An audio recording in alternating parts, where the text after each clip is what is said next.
Things will be different, omni loop, looper, Reversi இந்த மாதிரி படங்களோட வரிசையில் வந்திருக்கிற இன்னொரு படம் தான் இந்த டிரைவ் பேக். படத்துடைய கதை என்னன்னா, ரீடு ஒலிவியாங்கிற கப்பலுக்கு ஒரு என்கேஜ்மெண்ட் பார்ட்டி ஒன்று நடக்குது. அந்த பார்ட்டி முடிஞ்சதுக்கப்புறம் இவங்க காரில் வீட்டுக்கு ரிட்டர்ன் ஆகுறாங்க. ரிட்டர்ன் ஆகிற வழியில் திடீர்னு ஒரு கார் வந்து கிராஸ் ஆக இவங்க நிலை தடுமாறி இவங்களோட காரே ட்விஸ்ட் ஆயிடுது. இதனால இவங்களுக்கு போகிற ரூட்டு கன்ஃபியூஸ் ஆயிடுது. அதனால பக்கத்தில் இருக்கிற ஒரு கடையில் போய் ரூட்டு கேட்குறாங்க. அந்த கடையில் இருந்த ஒரு கிளவி, நீங்கள் 2 பேர் பார்க்கறதுக்கு எங்கே இருக்கீங்க, அதனால ஷார்ட்கட்டில் போங்கன்னு சொல்லி ஒரு ரூட்டு சொல்லுது. இவங்களும் அந்த கிளவி பற்றி கேட்டு அந்த ரூட் எடுக்கிறாங்க. இவங்க அந்த ஷார்ட்கட்டில் போகிறாங்க போயிட்டே இருக்காங்க.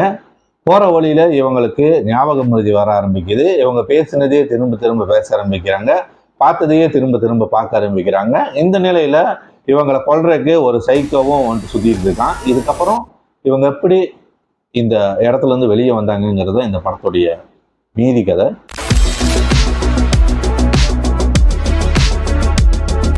படம் நல்லாவே இன்ட்ரெஸ்டிங்காகவே போச்சு. ஒரு குழப்பற மாதிரியான ஒரு படம் தான் இது. ஏன்னா இவங்க அந்த ரோடை பிடிச்சி போகும்போதே நினச்சேன், இது ஒரு எண்ட்லெஸ் ரோடு, இவனுங்க மாட்டிட்டு லாக் ஆக போகிறானுங்கன்னு. அதே மாதிரி தான் நடந்தது. ஏன்னா இவனுங்க ரொம்ப தூரம் போயிட்டே இருப்பானுங்க, என்ன இப்போ தான் கிளம்புன மாதிரி இருக்குது அப்படிங்கிற மாதிரி தான் சொல்லுவானுங்க. ஆனால் இவனுக்கு அப்படியே ரிப்பீட் ஆகிட்டே இருப்பானுங்க. ரிப்பீட் ஆகிறது வந்துட்டு பெருசாக காமிக்க மாட்டாங்க, ஆனால் தெரியும், போக போக வந்துட்டு அப்படியே தெரியும், என்ன நீ பேசுனதே பேசுகிற மாதிரி இருக்கே, நான் இந்த கதையை வந்துட்டு முன்னாடியே உங்ககிட்ட சொல்லிட்டேனா அப்படிங்கிற மாதிரிலாம் வந்துட்டு இவங்களுக்குள்ள கான்வர்சேஷன் மாறும். அப்படியே ஒரு கட்டத்தில் வந்து சீரியஸ் ஆகும் படம். அது நல்லாயிருக்கும். ஏன்னா இவங்களுக்குள்ள இருக்கிற வந்து அந்த ரிலேஷன்ஷிப்பில் இருக்கக்கூடிய பிரச்சனைகள்லாம் வந்துட்டு பேசுவாங்க. அதாவது போக போக வந்துட்டு அப்படியே லூப் ஆகும். அதெல்லாம் நல்லாவே பண்ணியிருந்தாங்க. இதில் வந்து பார்த்தீங்கன்னா ஓப்பனிங் சீனில் இந்த அப்பா பையனுக்கான ஒரு சீன் வந்து ஸ்டார்டிங் பேர் போகிறதுக்கு முன்னாடியே வரும். அந்த சீனுக்கும் இந்த படத்துக்கும் என்ன சம்மந்தம்னே புரியல. இதை தான் வந்துட்டு காரில் உட்காந்துட்டு இந்த கதையை தான் வந்து அவன் சொல்லிட்டு இருப்பான் இவகிட்ட. ஆனால் அது எந்த இம்பாக்டுமே பண்ணல, எதுக்காக அதை சொன்னானும் புரியல. ஆனால் படம் மேக்கிங்காக சூப்பராகவே இருந்தது, நல்லா என்கேஜிங்காகவே போச்சு. இந்த ஹாரர் எலிமெண்ட்ஸ்லாம் நல்லாவே இருந்தது. அதே மாதிரி சில ஜம்ப் ஸ்கேர்ஸ்லாம் ஸ்கேரியாக இருந்தது. இவங்க ரோட்டில் போகும்போது ஒரு மென்டல் மாதிரி ஒரு தருவான், அவன் தான் வந்து ஒரு இடத்துல வந்து காப்பாற்றுவான். அது வந்து இந்த படத்தை பற்றி வந்து ரொம்ப சொல்ல முடியல, ஏன்னா சொன்னோம்னா ஸ்பாய்லர் ஆயிரும் அப்படிங்கிறதுக்காக தான் வந்துட்டு எதுவுமே பெருசாக சொல்ல முடியல. அதனால இது ஒரு ஸ்பாய்லர் ஃப்ரீயாகவே போட்டோம். அதே மாதிரி அந்த கிளவி சொன்னேன் இல்லையா, அந்த கிளவியை வந்துட்டு ரூட் கேட்பானுங்கன்னு, இந்த கிளவி வந்து ஒரு எக்ஸென்ட்ரிக் மாதிரி நல்லாவே நடிச்சிருந்தாங்க, சூப்பராக இருந்தது.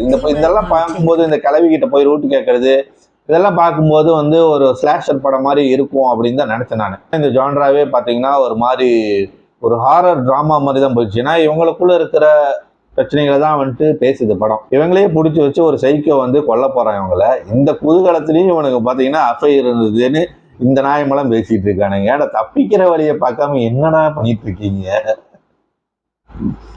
படத்துடைய ப்ளஸ் பாயிண்ட் என்னன்னா அந்த கண்ட்ரி சைடு தான். அந்த ரூட் சூப்பராக இருந்தது. போகும்போது ஏன்னா அந்த கிளவி சொல்லும்போது நல்லா இருக்கும், ஜாலியாக இருக்கும், ரூட்டெல்லாம் நல்லா சைட் சீன்ஸ்லாம் இருக்கும் அப்படிங்கிற மாதிரி தான் சொல்லுவாள். அதே மாதிரி இவ சொல்லக்கூடிய அந்த டைலாக் ECBC ரைடு அப்படின்வா, அது ரிப்பீட் ஆகிட்டே வரும். எதுக்கு இதை சொல்கிற அப்படின்னு கேட்பான். அந்த சீன்லாம் நல்லாயிருக்கும். இந்த ஒலிவியை வந்து நான் பிஸ் அடிக்கணும்னு நிறுத்துன்னு சொல்லிட்டு காட்டுக்குள்ளே போய் பிஸ் அடிக்க போவான். அந்த சீன் வந்துட்டு அங்கே பார்த்தீங்கன்னா பெரிய பெரிய மரமெல்லாம் வந்துட்டு ஆடும். ஏதோ ஒரு பெரிய மிருகம் வரப்போகுது, இந்த மாதிரிலாம் இருக்கும் அப்படின்லாம் நினச்சேன் நான். ஆனால் அந்த மாதிரி எல்லாம் இல்லாமல் வந்துட்டு வேறு மாதிரி போயிடுச்சு. அதே மாதிரி கிளைமேக்ஸில் வந்துட்டு இவன் அந்த குச்சி வச்சுட்டு நடக்கிற சீனுமே சூப்பராக இருந்தது. இந்த மாதிரி வந்துட்டு படத்தில் நல்ல நல்ல சீன்களும் படத்தில் இருக்குது. இந்த படத்தோட டைட்டிலுமே படத்துக்கு அடாப்டாக இருக்குது, கரெக்டான டைட்டில் தான். ஸோ ஓவராலாக இது ஒரு டீசென்ட் ஹாரர் ஃபிலிக்காக தான் இருந்தது. எக்ஸ்பெக்டேஷன் லெவலை கம்மியாக வச்சுட்டு பாருங்கள், கண்டிப்பாக உங்களுக்கு பிடிக்கும். நம்ம வேறு ஒரு எபிசோடில் சந்திப்போம். பாய்.